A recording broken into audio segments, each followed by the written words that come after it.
قومی اسمبلی آج تحلیل کی جائے گی۔ نگراں وزیر اعظم کے انتخاب کے لیے ملاقاتوں اور مشاورت کا سلسلہ تیز۔ پی ایم ہاؤس میں مولانا فضل الرحمان کی وزیر اعظم سے ملاقات۔ نگراں وزیر اعظم، نگران سیٹ اپ اور اسمبلیوں کی تحلیل پر مشاورت۔ وزیر اعظم شہباز شریف اور اپوزیشن لیڈر راجہ ریاض کے درمیان مشاورت آج ہوگی۔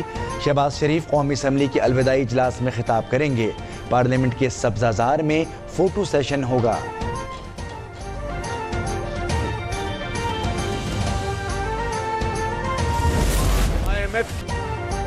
حکومت کی مدت آج ختم ہو رہی ہے۔ اسمبلی تحلیل کرنے کے لیے صدر مملکت کو لکھ کر بھیجوں گا۔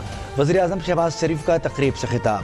کہا حکومت سنبھالی تو سیاسی افراتفری تھی، ایسی صورتحال کا سامنا کیا جس کا اندازہ ہی نہیں تھا۔ IMF شرائط بہت سخت تھیں، پروگرام نہ ملتا تو پاکستان ڈیفالٹ کر جاتا، پیٹرول پمپس پر قطاریں لگ جاتی، ادویات ناپید اور لوگ بے روزگار ہو جاتے۔ حکومت نے ملک کو ڈیفالٹ سے بچایا، اب سستی بجلی کی ضرورت ہے، اس کے بغیر ترقی نہیں ہو سکتی۔ وزیر اعظم کا شمسی توانائی کی ضرورت پر بھی زور، کہا کہ اس سے بہتر ترقی کا کوئی منصوبہ نہیں ہو سکتا۔ وزیر اعظم صاحب سے کوئی مشاورت نہیں ہوئی، کل امید ہے ملاقات ہوگی، اس میں چیزیں ڈسکس ہوں۔ تو خیر کوئی نام کون جج ہوگے، بیوروکریٹ ہوگے، یہ بتائیں جنرل ہوگا؟ بس پاکستانی ہوں گے۔ نگراں وزیر اعظم کے لیے اپوزیشن لیڈر راجہ ریاض کا ہوم ورک مکمل، ساتھیوں سے مشاورت بھی کر لی۔ پارلیمنٹ ہاؤس میں صحافیوں سے گفتگو میں کہا وزیر اعظم سے آج نگراں وزیر اعظم کے نام پر مشاورت ہوگی۔ وزیر اعظم کو اپوزیشن کے 3 نام شیئر کروں گا۔ صحافی نے سوال کیا نگراں وزیر اعظم کے لیے کسی جج، جرنیل یا بیوروکریٹ کا نام دیا ہے؟ راجہ ریاض نے جواب دیا کہ نگراں وزیر اعظم پاکستانی ہوگا۔ نگراں وزیر اعظم کے لیے پیپلز پارٹی نے جسٹس ریٹائرڈ مقبول باقر، MQM نے گورنر سندھ کامران ٹیسوری کا نام تجویز کیا۔ حفیظ شیخ شاہد خاقان عباسی اور فواد حسن فواد کا نام بھی زیر غور۔ ڈاکٹر عشرت العباد، ذوالفقار مکسی اور ڈاکٹر امجد ثاقب کا نام بھی نگراں وزیر اعظم کی لسٹ میں شامل۔ کاروباری شخصیت میں میاں منشا اور سابق چیئرمین نیب آفتاب سلطان بھی دوڑ میں شامل۔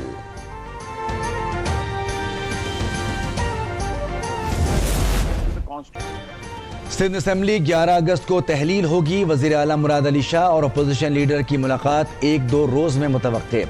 اپوزیشن لیڈر رانا انصار نگراں وزیر اعلیٰ کا نام پیش کریں گی۔ اسمبلی ختم ہونے کے 3 دن میں کسی نام پر اتفاق نہ ہوا تو معاملہ الیکشن کمیشن میں چلا جائے گا۔ 4-5 سال سے جس نے ہر طرف تباہی مچا دی، یعنی چور ڈاکو اور یہ سب چور ہیں، میں اکیلا بالکل ہوں۔ اب دیکھیں وہ جیل میں ہے، برے وقت سے ڈرنا چاہیے، دشمن کو بھی اللہ تعالیٰ کو برا وقت نہ دکھائے۔ توشہ خانہ کی جتنے یہ توشہ خانہ میں تحفے پڑے ہیں کروڑوں روپے کے، وہ انشاءاللہ میں نے نیلام کرنے کا میں اعلان کر رہا ہوں۔ ان کو نیلام کر کے، مگر کہاں جائیں گے؟ یتیم بچوں اور بچیوں کے اداروں میں، اور کہیں نہیں۔ چیئرمین تحریک انصاف کے 4 سالہ دور میں ملک سے زیادتی کی گئی، دوست ممالک کے ساتھ تعلقات کو خراب کیا گیا، چور ڈاکو کے بیانیے نے ہر طرف تباہی پھیلائی، سب کو چور کہنے والا خود جیل میں ہے، یہ مکافات عمل ہے۔ وزیر اعظم شہباز شریف کی مختلف صحافتی تنظیموں کے عہدیداروں سے ملاقات میں گفتگو، کہا کہ IMF نے پاکستان کے لیے سبسڈی کا دروازہ بند کر دیا، ملک کی تقدیر کو بدلنا ہوگا، قرضوں سے نجات کر کے ملک کو دوبارہ راستے پر لانا ہوگا۔ وزیر اعظم کا توشہ خانہ میں پڑے تحائف نیلام کر کے رقم یتیموں میں بانٹنے کا اعلان۔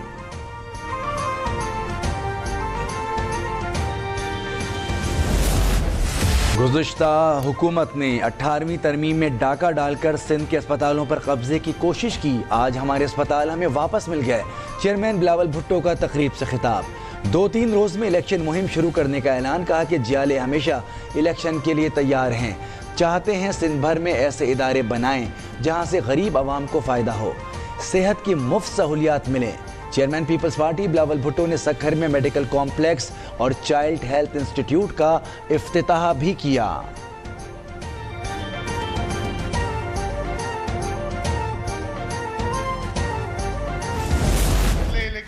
سندھ کے عوام پیپلز پارٹی حکومت کے ساتھ ہیں، آئندہ انتخابات میں کامیاب ہو کر حکومت بنائیں گے۔ بلاول بھٹو وزیر اعظم ہوں گے، وزیر اعلیٰ سندھ مراد علی شاہ کا دعویٰ۔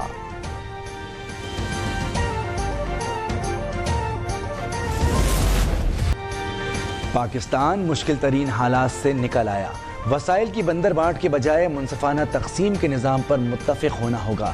حکومت اور اداروں نے مل کر جامع نظام وضع کیا، سپہ سالار نے پاکستان کو آگے بڑھانے کا پروگرام دیا۔ وزیر اعظم کا جی ایس کیو میں تقریب سے خطاب، کہا کہ ملک کو محفوظ بنانے کے لیے شہداء اور غازیوں کی قربانیاں تا قیامت یاد رکھی جائیں گی۔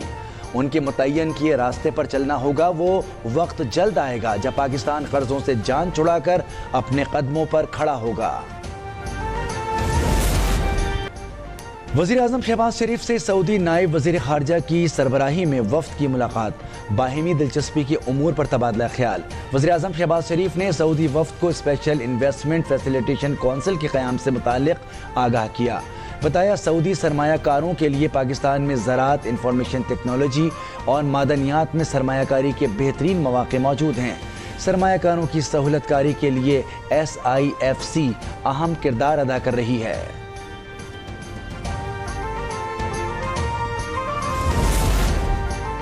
الیکشن کمیشن کا بڑا فیصلہ، آرٹیکل 63(1)H کے تحت چیئرمین تحریک انصاف کو 5 سال کے لیے نااہل قرار دے دیا۔ NA 45 کورم کی نشست سے ڈی سیڈ بھی کر دیا۔ چیئرمین PTI کو سیشن جج کے فیصلے کی روشنی میں ہٹایا گیا، نوٹیفیکیشن جاری۔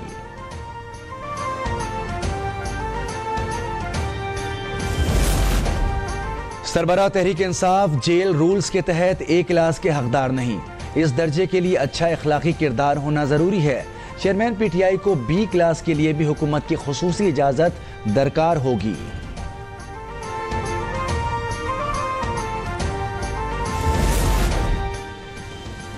چیئرمین تحریک انصاف کی جیل میں A کلاس کی ڈیمانڈ غیر قانونی اور غیر منطقی ہے۔ جیل کاٹنے اور شالامار باغ کی سیر کرنے میں زمین آسمان کا فرق ہے۔ ترجمان استحکام پاکستان پارٹی فیاض الحسن چوہان کا رد عمل، ٹویٹ میں لکھا، پنجاب کی جیلوں میں A کلاس آپ کے دور میں ہی ختم کی گئی تھی۔ B کلاس میں ٹی وی، بیڈ، ٹیبل، کرسی اور اخبار کی سہولت ملتی ہے۔ اس کے علاوہ سہولیات کی خواہش بلی کے خواب میں چھیچڑوں کے مترادف ہے۔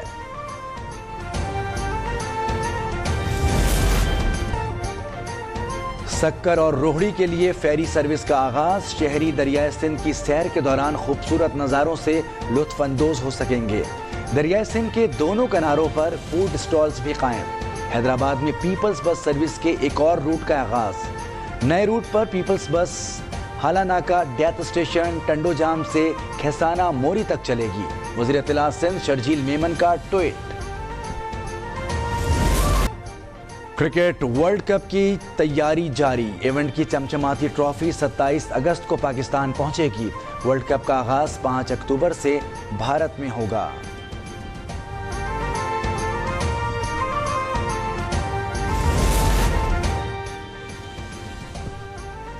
اور یوم آزادی بس چند دن دور، ملک بھر میں تیاریاں عروج پر پہنچ گئیں۔ جھنڈیوں اور بیجز کے سٹالز لگ گئے، ہر طرف سبز ہلالی پرچموں کی بہار۔ کرکٹ اور ہاکی کے کھلاڑیوں کا وطن سے محبت کا اظہار۔ ابھی سبسکرائب کریں تاکہ کوئی خبر رہ نہ جائے۔